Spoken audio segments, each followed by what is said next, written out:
study, that's a question I want you to answer, and I can't support it and emphasize it more than to say when you get that award, you should already be prepared to implement your programs of study and buy the needs to make sure that your program is strong and that it is in correlation to what you wrote in your application.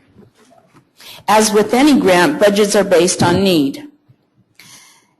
I remember working as a municipal grant writer some years back, and I would have councilmen come into my office and say, Renee, we want you to write for $1 million grant. I'd say, that's substantial. What are we writing for? I don't know, just there's monies out there. Get $1 million.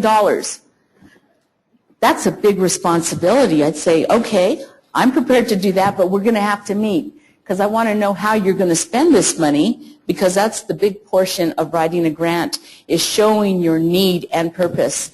And so you don't just write for monies, but you better know where you're going to put your monies, how you're going to spend them, and how they're going to show that they are correlated to your application, because we're always looking for that. When we get your invoices and we're trying to approve claims, we're going to go back into that application and make sure it was written in there with purpose and that it's in alignment.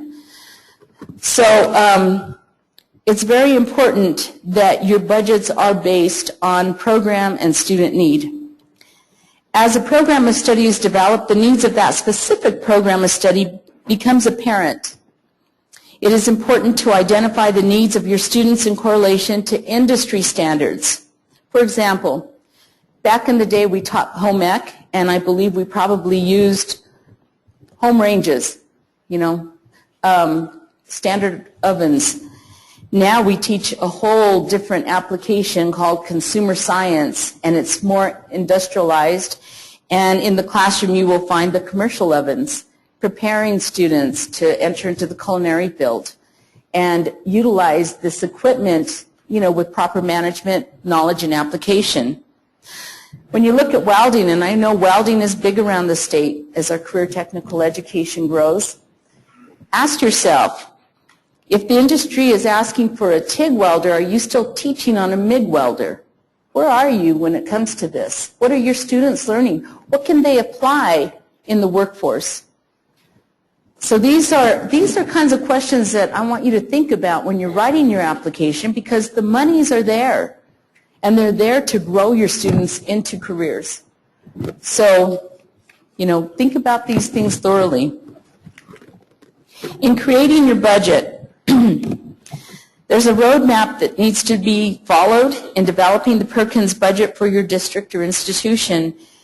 We want you to reference your guidelines, which include the Perkins official guidelines, the state plan, and the state local policies. I'm not going to go into these policies in this presentation. There'll be more to follow with our legal presentation.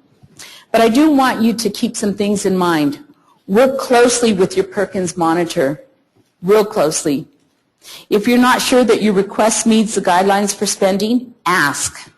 Give your monitor a call. Work closely with your business manager to file your reimbursement claims on a timely basis. Keep spending. Remember that all revisions to your budget need approval by your grant monitor before spending is allowed for reimbursement. You cannot spend $1 till that's been approved if you expect your claims to be reimbursed. Again, in consideration of your budget expenditures, there are 4 principles to follow. Always ask yourself, is this an item that is allowable? Is it lawful? Is it necessary? Is it reasonable? And is it allocable? Meaning that is the money that you're spending supporting or advancing the objective of your program of study? So we have 7 line items that are looked at in Appendix G, and I'll go through these briefly just to highlight the needs of each line item. We began with salaries. In salaries, we have 6 areas that we consider, starting with professional, graduate assistants or aides, technicians, secretarial or clerical, other salaries, and your total salaries. Again, salaries are directly correlated to services for students. They're not supplanting, This is in direct correlation with your grant for student services. These include anticipated expenditures for salaries or personnel performing direct services for a project. Salaries may not be paid on any contract in excess of that which has been paid to the person in performance of their regular responsibilities, and/or a salary commensurate with that received by a person for similar responsibilities. It's important, and I can't emphasize this enough, when we're talking salaries, as with the following line items, you need to emphasize the name, the job title, the total salary, the percentage of time devoted to the project or activity, or how long it will take this project to finish. But we want you to be clear and concise on individualizing these line items so that we know when we're comparing that names match what's in the application. If you have proposed 7 people on salary, but I get a claim and there's 10 people written on there, 3 people aren't going to be acknowledged for reimbursement. So it's really important that you articulate that.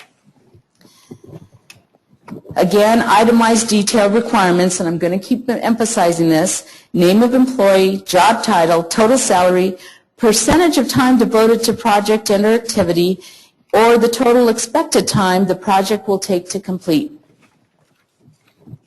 I've given you a little bit of an example using myself. I've listed the name, the position, the amount of the stipend or salary, what program of study it involves, it's business studies, and marketing, and the date that this will take place. Next line item is benefits. We look at the benefits to employees and the total benefits. Benefits apply only to salaries.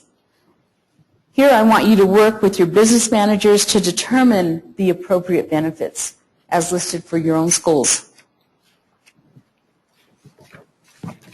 An itemized breakdown of fringe benefit costs must be included for each staff member.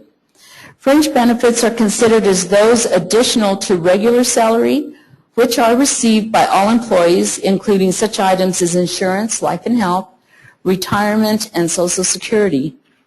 Consult with your business financial professional to configure these costs. Then we have purchase services.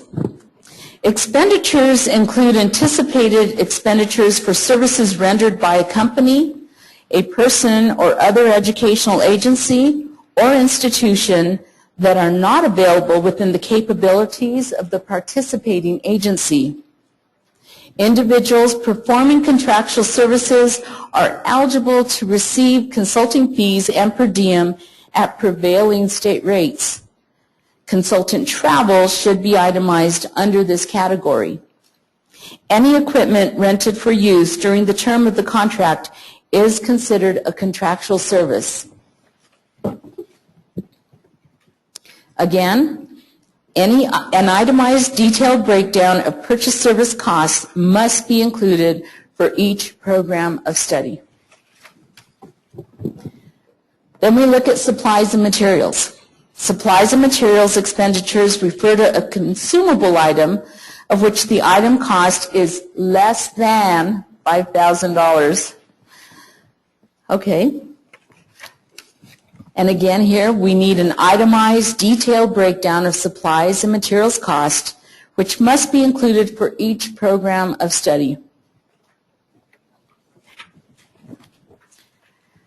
Per program of study, please include the description of the item, the quantity of items ordered, and the budget amount request for items. Then we look at total travel and total travel. In this line item, please include the name of person traveling, job title, detail of travel. This includes the dates of business, the name of the conference, etc. Total budget request, and we need this in an itemized breakdown. Itemize all anticipated project staff travel using your district or institution's travel policy. Approved rates, whichever is lower, include mileage, per diem, lodging, estimated tolls, and parking.